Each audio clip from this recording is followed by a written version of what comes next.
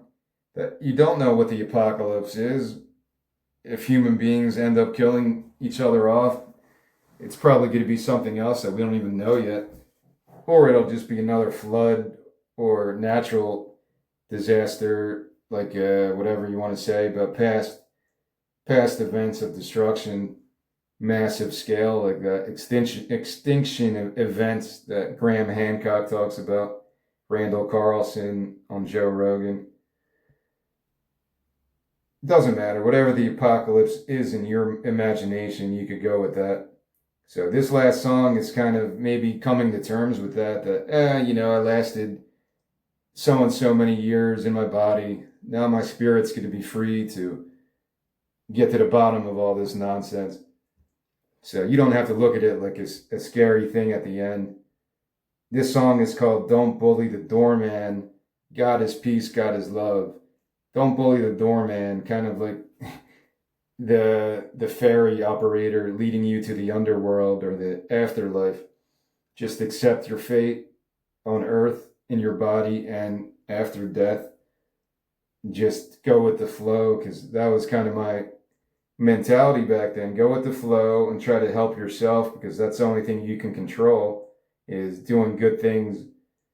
You could do other kind of things for other people, but all you can really control is how you react to things. And I'm still learning that. This is the hook, and I kind of hear John Legend a little. Awoken,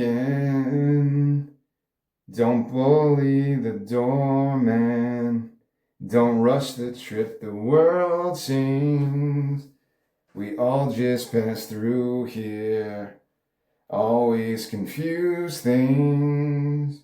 The peaceful infusion restores our drift. Do, do, do. God is peace, God is love. That would kind of be the background vocals throughout this whole song. God is peace, God is love. God is peace, God is love. It could get real spiritual because I was trying to become that person, the peace and love. Still trying to let that version be more of my usual reaction to things, the peace and love guy. But it's hard to do, man.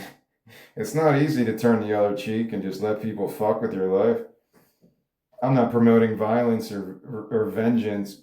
I'm not saying give in to that temptation of hatred and violence. Just don't let it control your life and deal with it how you can. That's all I can tell you, man. I'm not trying to cure anyone. You have to heal yourself in whatever way you know how to. I was trying to do it earlier this year by praying the rosary for every religion, every race, every country. And that was kind of helpful for a little bit. And then it kind of lost its appeal, I guess. Maybe I should start doing stuff like that again. So, as the voice in the background, they're singing, God is peace, God is love. God is peace, God is love. Can't recover the crow. Peace, God is love. Only know what we know. Only coded to grow. Can't discover the glow in the dark. Love, God is peace, God is love. Can't remember the fallen. Peace, God is love. Never witnessed the Genesis. Yes, peace, God is love. How my insides did burn. Nearly crashed out of sorts. Up in smoke. In love, God is peace, God is love. Can't sit still in the cold. never feasted on sedatives. They laced the kingdom with mercy. Now my insides recoil from fear of control. Love, God is peace, God is love. Awoken, don't bully the doorman. Don't rush the trip, the world sings. We all just pass through here. Always confuse things. The peaceful infusion restores our drift. Peace, God is love. Can never grip the awakening. Peace, God is love. The taste of animals perishing. Peace, God is love. Like losing trust in the hurricane. Destroyer of worlds. Creation of gods. Love, God is peace, God is love. I'm not sure if you want to do that in the background the whole time. It might get annoying, but it could be like a mantra. So I kind of lean towards doing that every time whoever's singing this, whether I pictured the John Lennon R&B type of such a smooth voice like that. But it's kind of a spiritual. Can't bear witness to the flood. Never felt more like property. Someone always watching the show. Oh, how my insides did burn, forged in the fire. God is peace, God is love. You can get more passionate now, this last verse. It's either safety or freedom, either spineless or bold, either truth or deception, either knowledge or gold. At least now I know God is peace, God is love. God is peace, God is love. So this is not a rap song. I don't know what this is. It's a song that came to me because I needed to close this album about a fucking apocalypse. I needed to close it on a happy note. And this is what developed somehow. Don't ask me for the origin. I don't know what to even compare this to. It's a gospel song. I'll go back to that Aretha Saving Grace, Aretha Franklin concert in the 70s where Mick Jagger went to it in this small little church in California somewhere. And I go back to that a lot. It's on Amazon. You can watch the whole performance. It's amazing. It's probably the best live music I've ever heard in my life. Before the Eagles Super Bowl, I watched it a couple times to get me pumped up. It's very life affirming. I always use that word lately, life affirming. I don't even know what that fucking means. You listen to Aretha Franklin for 2 hours singing her gospel, sweating. Like, she sweats, man.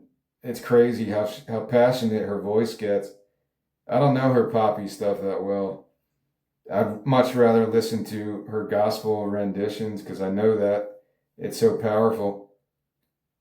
I'm not a religious person in terms of organized religion, but there's something involved with that. Like, she's going to a different place in her head, and it's very inspiring that maybe I could get, for my own vocals, I could get some help like that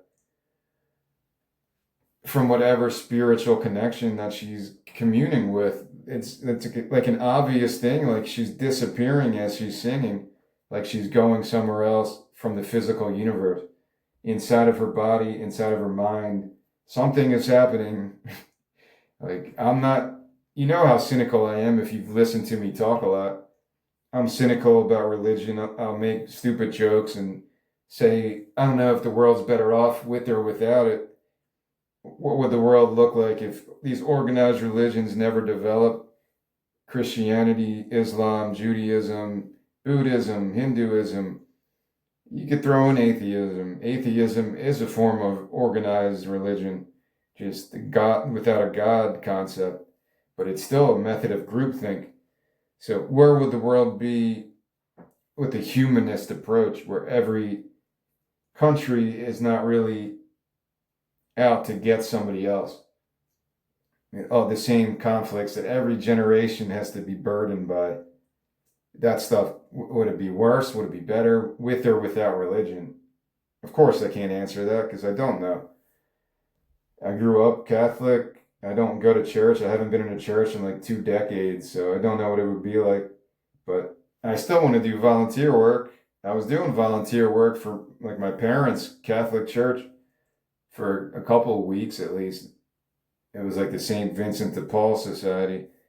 Maybe I need to try to do stuff like that again to get more balanced. I don't know, man. Right now, I don't feel like doing anything in New Jersey because too many people play games with me. And I'm not going to freak out or anything, but it's just annoying to always have to deal with these external forces that are just there to fuck with me. And I'd rather not deal with that. I know what'll happen wherever I move to. I'm sure it's still going to be there. It seems to be more of a universal thing these days where people just fuck with other people like that. Yeah, I'm just trying to get away from my experiences here. This album might not be made for another 10 years because unless St. Vincent or somebody like that with that type of a reputation actually thinks this is a cool idea. And she's like, let's make this shit. I'm going to get Snoop, Courtney Barnett, John Legend, Ritzy Bryan, Kimbra. I'm going to get, who else did I say? Kanye. This is Kanye back in, this is Coheed and Cambria. If I can't sample that, just get Coheed and Cambria to play that shit. And Kanye could rap as Coheed plays it. Who else did I say? Well, the Boomtown Rats. I don't know how to do that. Is Bob Geldof? Is he still around? Sorry, I don't know how to say your name. But he seems pretty cool. Bob Geldof. Irish singer and political activist. Yeah, he's still around. He's 74, man. He's young. He could fucking sing his song. He wrote that, right? Tell me why, along with the other people, to give it more of a hip hop style.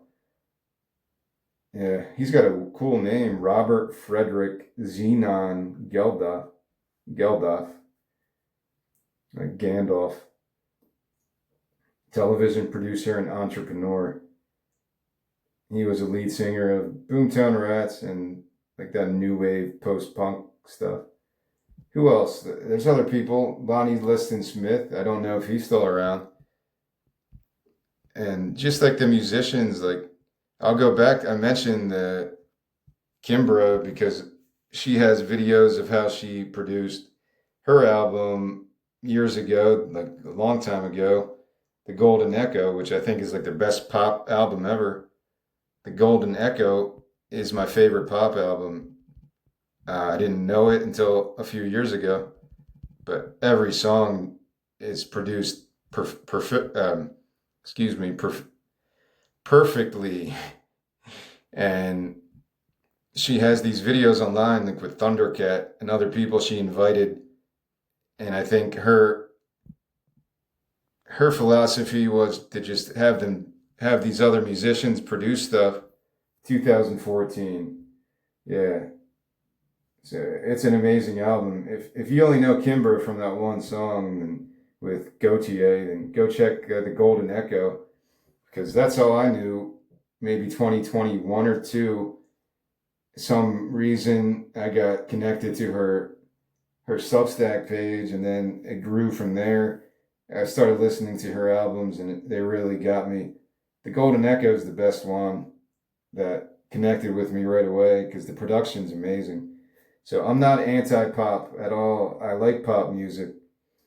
I never got into Prince. I know that's a big influence for people like Kimbra. I never got into Prince that much. I don't know why. I haven't had a moment with Prince in any of his albums to say, like, wow, this is really connecting with me. But I also haven't really given it a chance too much. But there's plenty of pop albums that I could speak about, I think at least.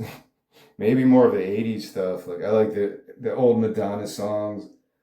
I like a lot of 80s cheesy stuff that I didn't think I would like at this point in my life, because in the 90s it was anti hair metal, anti new wave, or anti 80s cheesy stuff. The grunge era, that's what the cool kids were into. Nirvana, Alice in Chains, Soundgarden, and Stone Temple Pilots. You could put them in there.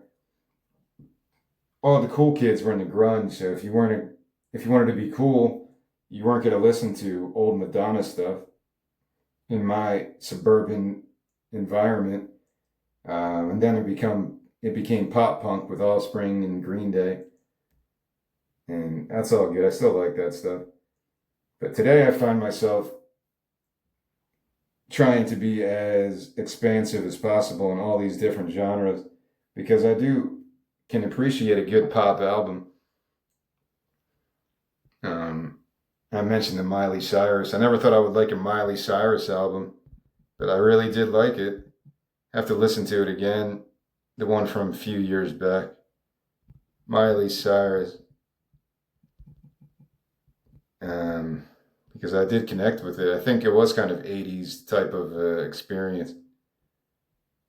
Let me see if I could get the name of it. Something Beautiful from 2025.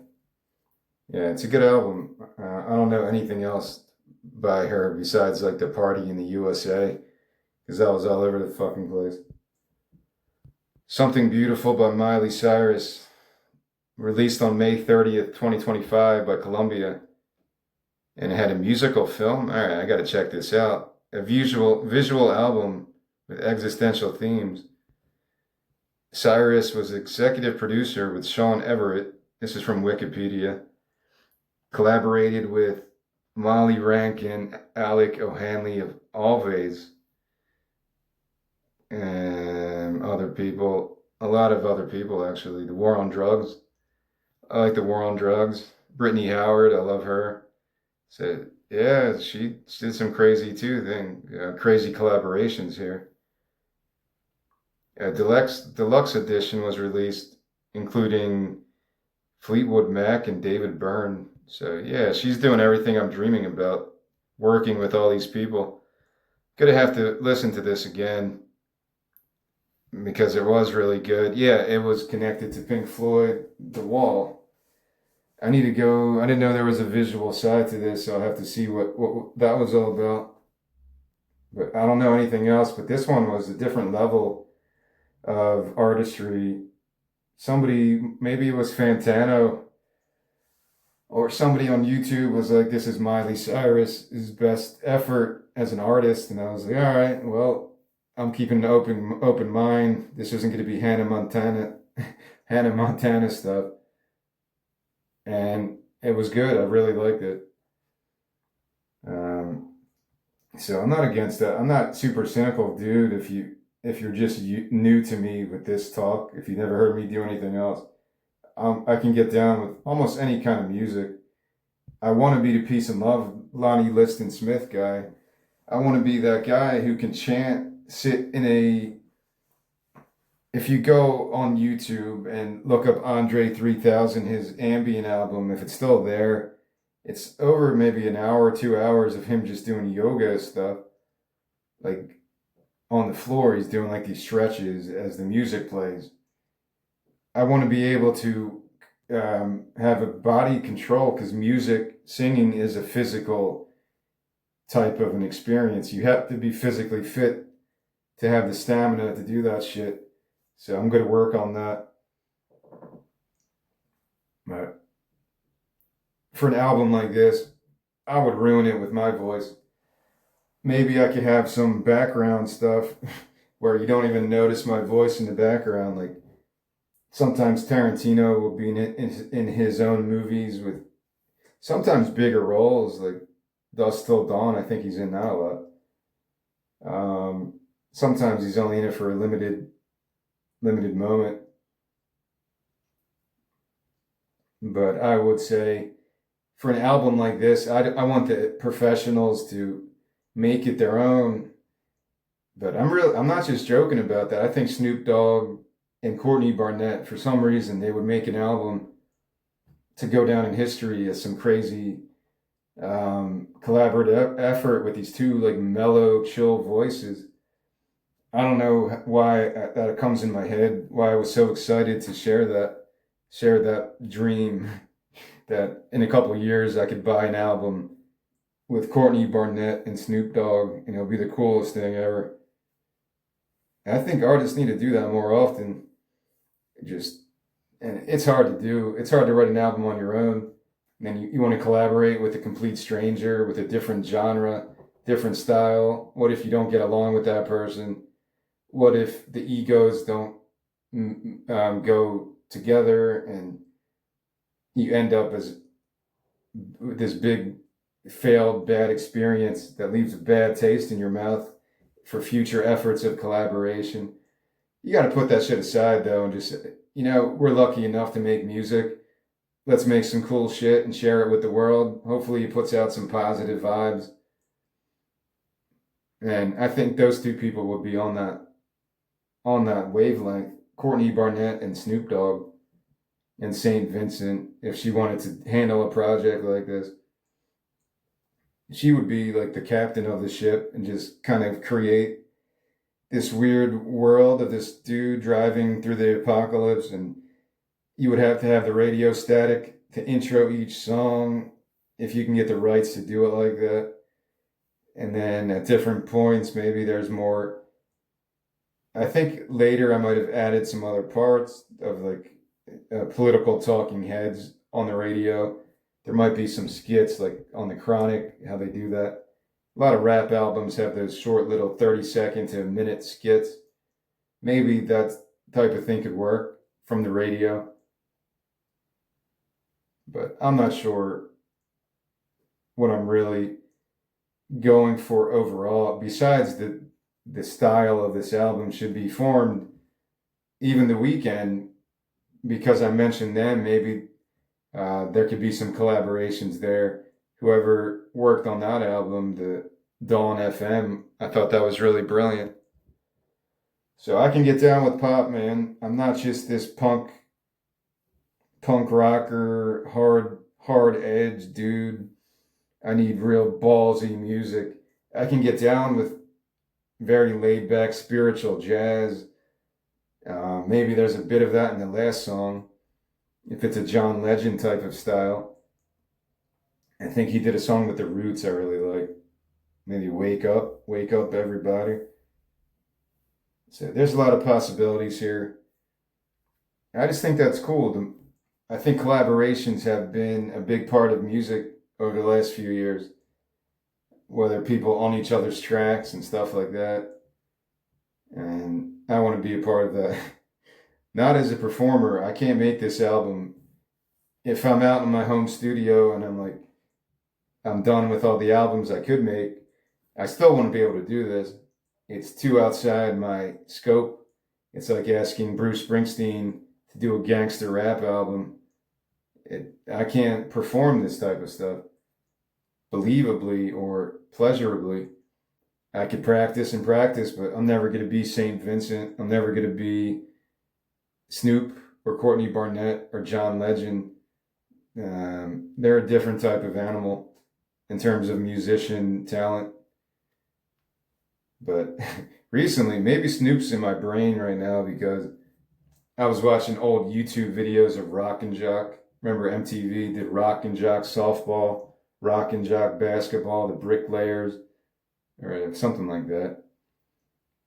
And it was really cool nostalgia with Rappaport. And there was a bunch of people involved. It was funny to see these old Baywatch characters. I guess it was when Baywatch was the big thing. And other people. I think Dean Cain, I guess Superman was around that time. Yeah, it was a funny show. Rock and Jock softball. They had real athletes. I think Kenny Lofton, Frank Thomas, John Kruk was on it. Randy Wolf, I think he pitched. Yeah, there were some cool memories watching. YouTube is the best out of anything because you could find stuff like that, and you couldn't do that 10 years ago or 20 years ago. And be like somebody in the 90s wants to be like, there was that, I don't know. I'm trying to think of stuff from the 60s. There's that performance from the 60s on the Tonight Show, or what was that other dude's name? The show that the Beatles went on. I can't think of that guy's name. Whatever it is, you couldn't do that. YouTube changed the game to find you could find Eddie Murphy hosting the MTV Awards in the 80s, and those things are so cool to watch. Eddie Murphy hosted it one year, and he's like cursing, doing his stand up, making fun of people. MTV was a big influence on me. I'm kind of embarrassed to say that because I guess MTV gets a bad rap today if it even exists anymore. But in the 90s, Give Me My MTV was like, you didn't have the internet. You want to find new music, it's going to be music that the record companies want you to buy, and MTV was just a big commercial, but it was awesome. I'm not complaining. It's still a good product. Even like Meatloaf. I'm like 11 listening to Meatloaf. I would do anything for love because that video was on like every fucking 10 minutes.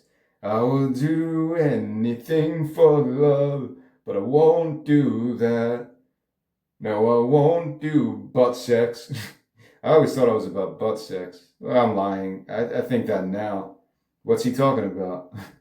I'd do anything for love, but I won't put anything in my butt. I won't do that. R.I.P. Meatloaf. Or what else? MTV led me to other things. Maybe even Pennywise. I remember seeing the video to Same Old Story. And it's a skateboard thing. It was probably when Tony Hawk was coming out. Or later on, Tony Hawk came out. But skate, punk rock. Like, as a kid, that's the coolest thing. There's like people in my neighborhood skateboarding. I never got into that, but it seemed cool. I could get down with the style, the fashion of it. Vans Warped Tour, that was like my ultimate place of zen. Where I think I snuck there one summer without telling like anyone in my family I was going there. I just wanted to experience punk rock firsthand because I didn't know what it was. Even if it was somewhat of a corporate event, the Warped Tour was still pretty awesome. What else do I want to talk about here? I think I'm pretty much done. Over 2 hours. And try to forget about how I'm singing these songs, please. I'm not in the right place to try to make a demo or even put this out as a project of what this could be. I'm just trying to explain what I see this as. Whatever it becomes, if it ever becomes anything. Because I would need to have the collaboration of people like that. If you're not doing anything in 10 years, St. Vincent, Annie Clark, then, hit me up and you could have all these songs and whatever you want to make this into. Because I think it will be pretty cool. At that point, people won't even talk about COVID or the pandemic. And there's nothing explicitly in this about the pandemic, but that's why I wrote an album like this, because I just wanted to get in my car and drive the fuck off the planet. I wanted to get the fuck off of the planet Earth and go somewhere else. I tried to do that by just hiding in my apartment, hiding in my office at work, but it didn't work like that. But I don't know what else to really talk about. Yeah, it is 12 songs. Sorry, I wanted to count how many songs were on this album. It is 12. So it's this could be one of my longer albums. It could be close to an hour, 50 to 60 minutes. I've said before, my philosophy on that, if I ever was a producer, would be that I like albums more in the 35 to 40-minute area. My favorite album a few years ago was Marlene Ribeiro, Toque de Sol. I'm probably saying that wrong. And it's only like 30 minutes, but it's so good. Marlene Ribeiro. I think she's Portuguese. And she made this crazy, one of the coolest album covers too. Marlene Ribeiro is also in a group called Nod, Gnod, but her solo stuff's amazing. I don't know how to say this because it's Portuguese. Toquei, Toque na Sol, like something about the sun. What does it mean? Something about the sun, I forget. And I listened to that album every single night for like months and months. Toque and soul meaning. Oops. Something in the sun, disappear in the sun or something. A touch of sun. Yeah, I don't know. It's something with the fucking sun. Sorry, man. I'm English centric. I don't know Portuguese. Touch of sun. Yeah, I think that's what it means. Touch of sun. If you don't know Marlene Ribeiro, that's how I'll end this one. Since I do like shorter albums, you could disappear every time I touch the sun. That's what it means. Toque no Sol. Translated in reviews as I Touch the Sun from 2023. So go check out Marlene Ribeiro, her album from 2023. That was my favorite album of that year. I really enjoy her tribal, the tribal elements of her music. It's kind of a minimalist approach to ambient almost, and that was my favorite. For a long time, that's all I listened to at nighttime. It's perfect night music if you're trying to de-stress. So I guess I'll end things here. Tomorrow, I'm not sure where I'm going to go tomorrow yet in terms of another talk like this. This was kind of a difficult one to get through because I'm like, the whole time I'm trying to sing stuff, I'm thinking in my head, like, man, no one's going to want to listen to me try to get through these songs. So I get kind of discouraged sometimes. But you know, whatever. You got to do it anyway. If I was in a room with all these people and I'm like trying to tell people how these songs go, I would have to just get over that fear and be like, this is how the songs go. Actually, my two favorite albums from 2023, as I was talking my bullshit, I was trying to search for this list. My favorite album from 2023 was the Toque No Soul from Marlene Ribeiro. My second favorite album was Melena's Ahora, which is all in Spanish, and that's really good as well. When I was going to the library months ago learning Spanish, I was doing it on my own, and I kind of gave up again because I just got disgruntled and I want to leave this stupid state of New Jersey. Like I started this the intro to this talk. Melena's is, I think they're from Spain, somewhere in Spain, and they had an album called Ahora, and it's really good. I thought it was a perfect album. So there's a Spanish flavor to 2023. Well, Portuguese is close enough. They're both Latin-based languages. I guess that's everything I want to talk about. Hopefully, you can at least see the vision. If you know The Weekend, because that was pretty popular. That was on a lot of end of the year lists. The Weekend, Dawn FM, with Jim Carrey doing some kind of narration throughout it. That's a good way to compare what I'm going for, but it's kind of different as well. And again, there's so many different artists that I would want to use, even Fela Kuti. I had a line in the first song, "Zombie, oh zombie." Instead of me saying it or the singer rapping it, whatever, maybe you could just sample that like a lot of rap albums do, and you could hear his voice or his backing vocals of his band singing "Zombie, oh zombie." The other, because that was a big album for me in 2020, I would run around the parking lot at work listening to that. The other was a Velvet Underground thing, "Zombie, oh zombie," and then I went to Monday morning. Monday morning, so you could also, I know it's Sunday morning, right? But I kind of mixed it up because that song, "Tell Me Why I Don't Like Mondays." So you could improvise that Velvet Underground melody at least. Monday morning, anchors burning. Monday morning, signal soaring. Kill yourself but stay alive. Burn your money, win the prize. Kill yourself but stay alive. Another spirit digitized. Going back to consciousness transfer.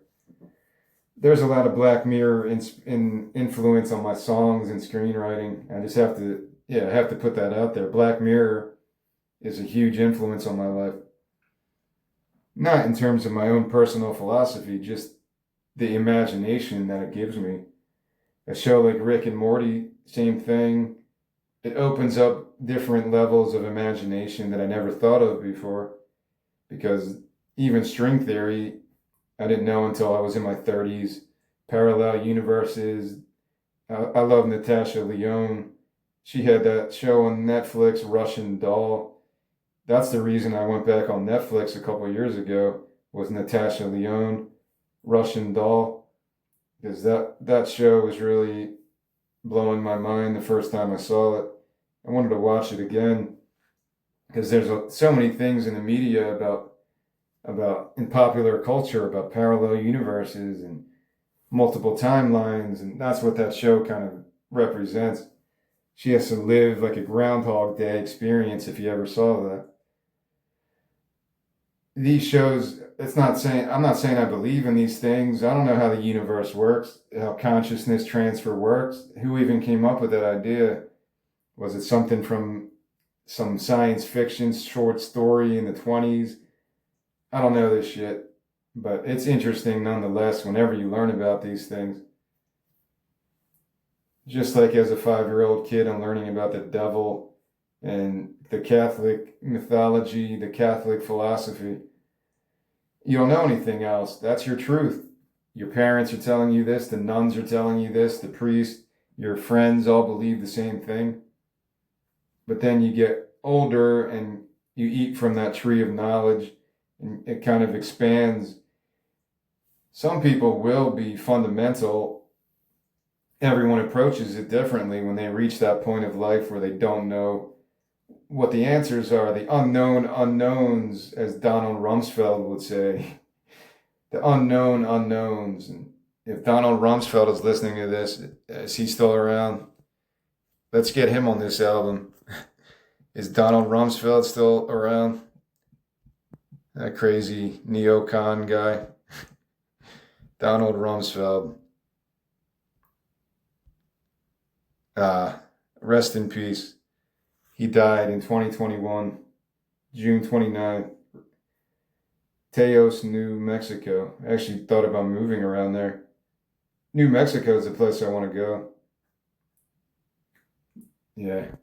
Even though I don't agree with the neocon politics, that would be cool to have somebody like that on a record. I got fucking Donald Rumsfeld on my record. Who the fuck did you get? What former Secretary of Defense did you get on your rap album? But I guess you have to get the ghost of Donald Rumsfeld. Unknown unknowns. But yeah, these are all connected. I'm going to leave it here. I'm talking in circles now. Random nonsense like I usually do at this point. So have a good weekend. Enjoy some music. Listen to Marlene Ribeiro, Melena's, and some other weird stuff like that. Not that it's weird. Something out of the ordinary to you. If all you listen to is rap, go listen to some ambient or punk. If all you listen to is heavy metal, go listen to Lonnie Liston Smith or Alice Coltrane. If all you listen to is classical, go listen to some rap. Put on The Chronic. If you never got into hip hop, start with The Chronic and fall into that rabbit hole. I still need to go down like multiple rabbit holes myself. John Prine, to name one recently. Talking Heads, I want to go through their entire catalog. I don't even know all the St. Vincent stuff. I know most of her stuff. Or other bands that I never gave a chance to. Even Nine Inch Nails, I'm not a big fan of, but I didn't give it the time that I really should have. Because he does ambient stuff, so I probably would connect to the Trent Reznor experience of songwriting and creative process. So yeah, that's what you should be doing as a music lover. Don't just go by things you like. Try to expand your consciousness into other areas, and I think you'll be a more open person in other areas of life. If you open yourself up to different music, then you can connect with other cultures on a better degree. I never thought I listened to Turkish rock. Anatolian rock was something I never knew existed until a band like Alton Gun came around, and I love that band. Alton Gun opened me up to psychedelic Turkish rock. I'm like, what the hell did I listen to in Turkey? I have no idea. But then I learned about all these other Selda Badkan. I'm probably saying her name wrong. She was like a folk singer with a crazy voice, crazy powerful voice, and other 80s stuff with crazy bass lines. And it's cool to open yourself up like that. I want to listen to as many different areas of music as I can because it's only going to help me as a songwriter. And it's just fun. Regardless of the other stuff, it's just fun. Talking Heads connection to Fela Kuti. Brian Eno was in a gospel choir when he went to New York. Like, I want to open myself up like that, but I'm kind of on the shy side of stuff too. So yeah, I would just throw this throw all this work at St. Vincent and be like, yeah, put this album together. I don't want to be around people. But hopefully I can learn how to collaborate because I'm going to have to. I have maybe 10 more albums that I can't do myself. That would be very, at least very difficult, if not impossible for me to do myself. But I could do other stuff. Maybe tomorrow I'll go through another album that I can do myself. Those make me a little bit more comfortable than the type of talk I'm having right now. What's tomorrow? Sunday, July 4th or June 14th. And I don't know if I'm going to have any talk tomorrow. I might not. I might take a day off from talking for 2 hours to myself like this. But we'll see. I'm not sure yet. But that's all. Have a good weekend. Listen to some weird music and open yourself up to different wavelengths, different frequencies that you never thought you would enjoy in your life, because it will lead you to something else, and then eventually you'll see how it's all connected. That classical music and Metallica and heavy metal are connected. The funk and blues are connected, and soul is connected, and punk rock and indie rock and post-punk, new wave, they're all connected to some degree. Emo, The Cure, Gothic, everything's connected in a peaceful way in music. At least it should be. There shouldn't be any forbidden areas for anyone to want to explore because you're not a part of that culture. Everything should be open when it comes to music and art. And that's a good way to end this, because probably one of my mission statements in life. Everything should be open in terms of music and art in general.